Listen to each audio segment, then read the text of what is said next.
श्रियकान्ताय कल्याणनिधये निधयेतिनाम् श्रीवेङ्कटनिवासाय श्रीनिवासाय मङ्गलम् लक्ष्मी सविभ्रमालोक सुभ्रूविभ्रमचक्षुषे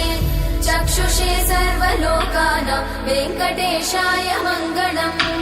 श्रीवेङ्कटाद्रिशृङ्गाग्रमङ्गलाभरणाङ्गये मङ्गलानां निवासाय श्रीनिवासाय मङ्गलम् सर्वावयव सौन्दर्य सम्पदा सर्वचेतसां सदा सम्मोहनायास्तु वेङ्कटेशाय मङ्गलम्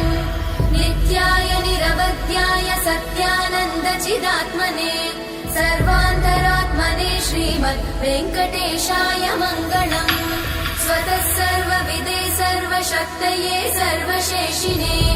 सुलभाय सुशीलाय वेङ्कटेशाय मङ्गलम्।